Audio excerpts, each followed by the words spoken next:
Hey guys, how you doing? These are my predictions for the Eastern Conference this year. Starting off is obviously the Milwaukee Bucks. Easy pick. This team, I mean, come on. Has it been 2 seasons? They have been the first seed with the number one record in the NBA. They're just a good regular season team. Whether that makes them a good, postseason in the playoffs, no. I think a lot of the times the biggest criticism that when you're sitting there in a 7 game series, Milwaukee, honestly, you can kind of pick apart each game. And we've seen that every year when they lost to Toronto. Kawhi Leonard in 2019 picked apart that team. This year, the Heat picked apart that team. So, do I think that this going to amount to anything? Maybe. Adding Drew Holiday is a really good add. Eric Bledsoe is trash, and especially in the playoffs, he takes a considerable drop. Considerable, and honestly, I think Giannis has all the pressure, and I think this is the year that he makes a switch. This is the year that he's like, fuck it. If I have to put up 50 points a game, I'm going to do it at whatever cost. So I think Giannis, this is the year he proves himself. Drew Holiday is a great ad. Chris Middleton, Brooke Lopez, they're all consistent enough to where I know what I'm getting. So if I expect Giannis to be make a small jump and the addition of Drew Holiday and everybody to stay consistent, I think there's really nothing stopping this team in the regular season. Post season is a whole nother story, but that's a topic for another day. Now with the second team, I picked Brooklyn. Some people might think this is a controversy pick, some people might not. From what we've seen in the preseason, KD looks awesome. KD at least looks 90% of what he is, and honestly, 90% of KD, it's still probably the second best player in the league. Not the best. I think LeBron is the best for sure, but definitely second. Better than Kawhi, better than Giannis. And Kyrie looks like he has his head on screwed on straight. He's still acting like a fool, but at least on the court, he looks closer to 2016 than he does any of the past 3 seasons. And honestly, the supporting cast is kind of really freaking good. I think they're kind of taking that approach where it's two great players and a really great depth and bench. So honestly, I think they're going to be good. As far as range goes, I honestly am not going to be surprised if the Nets are the first seed or they're the fifth seed. I don't know, but I think a 2 is a healthy medium.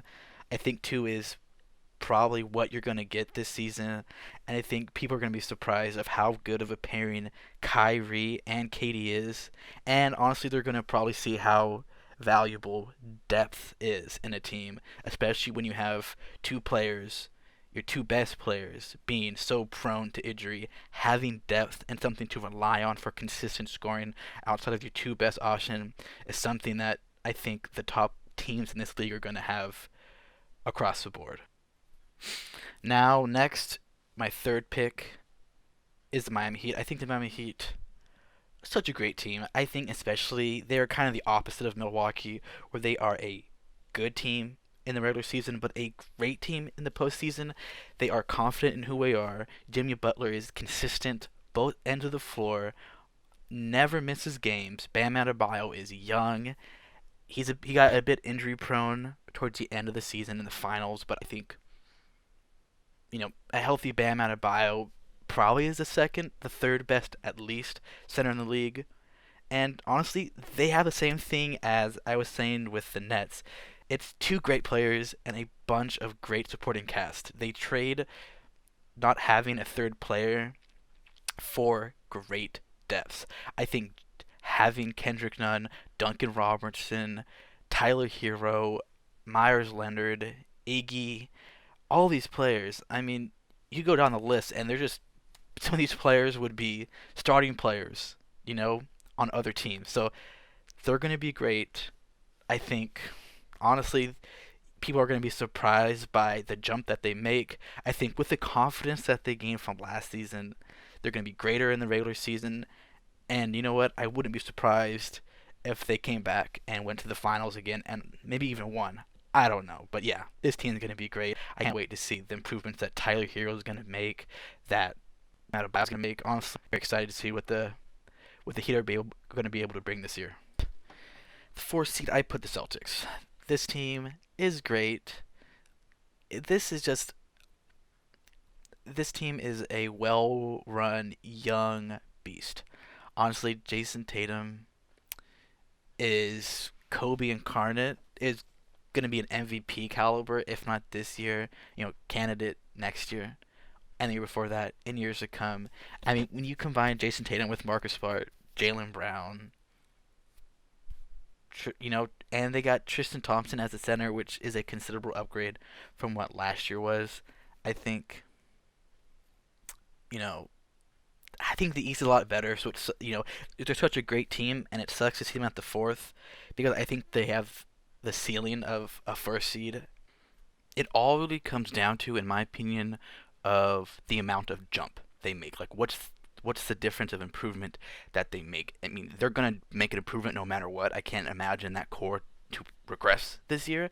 It's all a matter of, will Jason Tatum continue to make improvements? I mean, ever since he was drafted, he has fixed and improved the issues in his game and just ironed them out. Every offseason, every playoffs, he makes a jump. So I'm excited for this team. I think they have great promise. I think they have a ceiling of the best team in the East, and honestly, I'm not going to be surprised if they are the best, team this year or 2 years from now or 3 years from now. Great things are coming from this young core, and I can't wait to see what happens next. Next, I have the 76ers. Honestly, this team is so hard to predict. It's, I mean, last year they sucked so fucking bad that it's hard for me to say that they're gonna be any better than they were last year. I think maybe team wise, roster wise, they're not as better, but organizationally, like business side, they're a lot better. Coach would way rather have Doc Rivers than Brett Brown. I would rather have um, Daryl Morey than whoever the fuck it was before. I can't even remember his name. That's how shitty he fucking was. I just trust him. I trust Daryl Morey. Doc Rivers. I trust him at least. At least I know with Doc Rivers, his floor is a lot higher than Brett Brown was. So there's that going for them. Um, and they got better. Great ad. Dwight Howard. I love Dwight Howard. I think he is that bench spark that they need. I think Dwight Howard, Ben Simmons is a fit than Joel Embiid. Dwight Howard is, especially with his role with LA last year, he was a roller, and I can't imagine pick and rolls between him and Ben Simmons. It's going to be amazing. It's going to be like LeBron James last year, but light. And alongside Dwight Howard, they also got Danny Green, which he's very inconsistent, but way more consistent than any of the players they had in the shooting guard position last year. So that is a considerable upgrade. Honestly, this roster I think is incomplete. I definitely see a James Harden trade in the future, no matter what. So that's up in the air. But as of now, great improvement, great coach sign. Well, a better coach sign. General manager, I trust that dude. Sixers, you have something to root for, and hopefully you can finally make that deep playoff run you've been hoping for. Good job. Now at the 4th spot, I have the Raptors. Love to see them be good. I think they have the potential to be a consistent team in the East.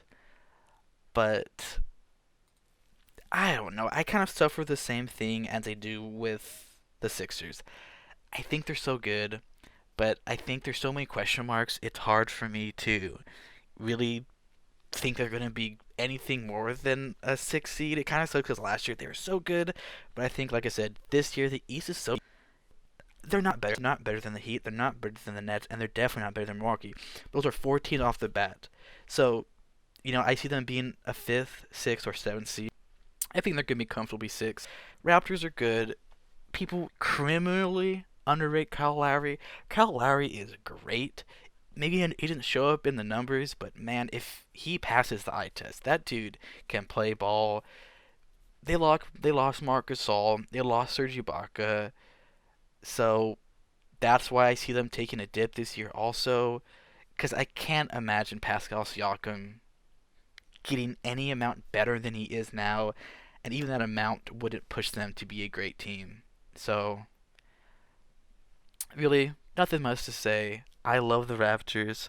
Honestly, I love every team, so I don't know why I keep saying that. But Fred VanVleet is good. He got the bag. Pascal Siakam, I like him, but I don't think he is anything more than what he is now. Like, I think what we see now is probably the best we would get, bar an injury, right? So I think what he is now is what we're going to get, and Kyle Lowry is underrated. But I think he's this year. I think they're gonna kind of be a sleeper the whole season and kind of fade out, unfortunately. I think the Panthers a great team. Honestly, you know they have the potential to be maybe a fifth seed. It all depends on Victor Oladipo, right? Do we think Victor Oladipo can return to that 2018 year where he is, averaging 25 plus points, 6 assists, being very efficient? Um, if he is that, then yeah, they are a fourth seed, right? But honestly, Miles Turner, T.J. Warren, Malcolm Brogdon, Domantas Sabonis are all great pieces to have. They're not going to get you, far in the East, and they definitely won't get you a high. They won't get you a high enough seed to be have home court in the playoffs. But good. But you know what? Victor Oladipo, unfortunately, was plagued by really bad injuries, so I can't imagine him being, what he used to be. So it sucks for the Pacers. You guys had a great run a couple years ago, but unfortunately, I think your future is kind of sealed, and I'm not too sure they're gonna making a big jump to really push them to be one of the best teams in the East. You have something good. It's a fun team to watch. I'm a closeted Pacers fan, but sorry, Pacers. Can't see you really making a deep run this year. Now, to round off uh, the 8 playoff teams, I put at the A spot the Wizards. I think the Wizards are going to be really good, but I have a hard time trusting Russell Westbrook. I think John Wall, I'm sorry, not John Wall, Bradley Beal is an amazing player. Was snubbed last year from the All Star team, but so I do think Russell Westbrook is a major improvement from John Wall. So they do have that going for them, but it's kind of the same thing I was talking about with the Sixers is they fluctuate so much. I wouldn't be surprised if they were fifth seed, but then I also wouldn't be surprised if they made it somewhere around the 11th seed, right? So I'm kind of in both sides. I really can't confidently say that they're going to be a great team or a bad team, so I kind of put them right here. Honestly, I think this is where they sit the most. Russell Westbrook and Bradley Beal might work. I'm excited to see it happen, and honestly, from what we've seen so far, I think Russell Westbrook and Bradley Beal might be one of the best backcourts in the NBA. At least must see TV. So at least that. At least the Wizards have something to watch because for the past 5 years, God knows who was watching those games. God knows who was entering and paying for those tickets. So at least, you know what? At least they have something to watch because for the past, I don't know, years, they've had to watch dog shit on national television. So some progress. Any progress is good progress, Wizards fans. Now at the ninth spot, I have the Atlanta Hawks. I am excited to see Atlanta Hawks. I don't think they're going to be great. They're not. They maybe make the playoffs, maybe not. I lean on the side of they're probably going to be right at the end of the cusp in that playing tournament. And I definitely think the addition of Rajon Rondo is so underrated. I think he's going to do wonders for the Atlanta Hawks. I mean, he was a great veteran presence on the Lakers and had a great impact, and we saw how that turned out. So I can't imagine the impact and resonance his voice in the locker room is going to have on this young, potentially great core in Atlanta. I see him being a great mentor to Trae Young and the rest of that team alongside Danilo Gallinari, who's also a veteran alongside Clint Capella. All these veterans that they got over this past year are is only going to improve their locker room and teach this young core how to have good basketball habits, right? Teach them how to play defense, how to play offense effectively and efficiently. And I'm really excited to see Rajon Rondo and Trae Young be in the same locker room and practice with each other, because I really think Rajon Rondo can push Trae Young to be more of a Steve Nash prototype and not so much of the Steph Curry prototype that we all kind of envisioned him to be and how he's been playing right since draft night. So I think if we can push if Rajon Rondo can push Trae Young in that direction alongside getting Bogdan from the Kings this offseason, I mean, and it's interesting to think too, is that at the beginning of all of this, they said that they want to make a core that mirrors the Warriors. And honestly, it's not the same as the Warriors, but man, I think they did a pretty good job of getting shooters in the front court and a bunch of wings that can play defense. So good job, Atlanta Hawks. I'm excited to see what this offseason brings, but I think your potential is going to be maximized next year, 2 years from now. Now, prior to putting the Pistons at the 10th seed, every team above this, I had something positive to say. I think every team above the Pistons have a bright future ahead of them. But unfortunately, Pistons and every team below this are shit incarnate. They are disgusting. The East has made amazing improvement in the quality of basketball they have, but they also didn't improve the stench that is the lower seeds in the East. I mean, so going in depth in the Pistons, how good do you think Derrick Rose is this late in his career? How good do you think Blake Griffin late in his career is? I mean, not good. They're not good.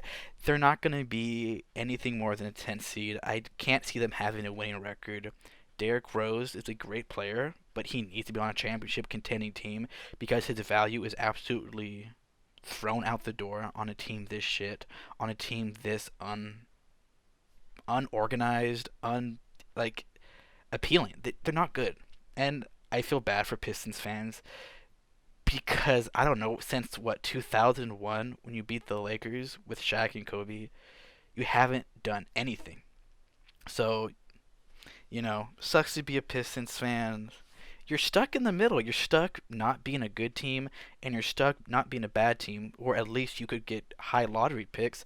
I don't know why the Pistons just don't blow it up and say, trade Blake, trade Rose for whatever we can get, and just be shit. So at least we have a chance to get a high valued prospect, a young prospect from the draft. Sitting here and trying to make resurrect Derrick Rose and Blake Griffin from from 2010 isn't going to happen. So, sorry, Piston fans. Sorry, honestly, sorry for the players that have to play on that team too. But you know what? Hey, at least you're not the Kings, right? So you have that going for you. Now, at the 11th spot, I have the Orlando Magic. Nothing really much to say here. Unlike the Pistons, I do think that the Magic have a future ahead of them. Nothing great. I mean, Markelle Fultz is something.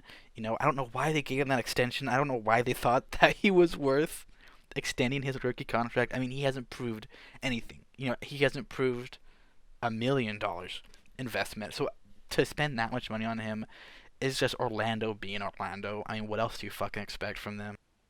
And then alongside, whatever Markelle Fultz is, you have Aaron Gordon, great dunker, but he's not going to be anything of value. Maybe he'll give you some stats, but they're going to be empty stats. They're going to be empty calories. It's not going to be anything of value that really pushes them to get wins.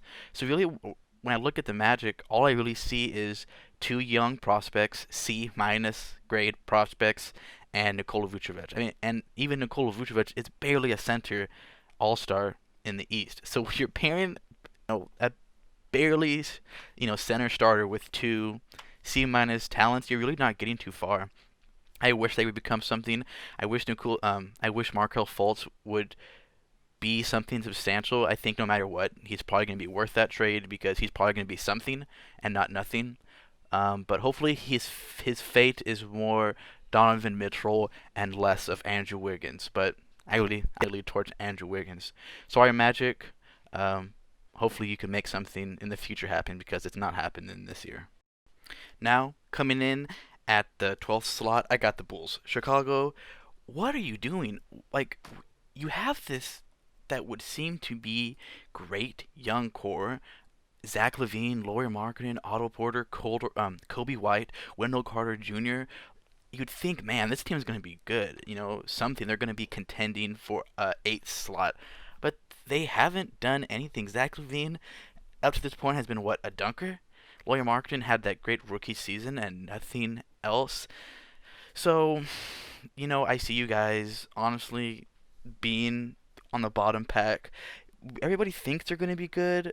I mean, hopes they're going to be good, but man, they haven't proved anything, and I'm kind of disappointed that this young core that they traded and maneuvered and drafted all these picks turned out to be nothing, right? On the bright side, at least you have Billy Donovan.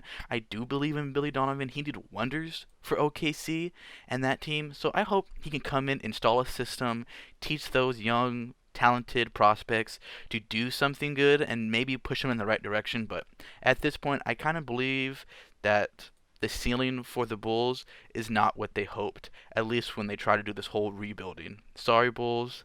Hey, at least you got Zach Levine. He's pretty cool, right?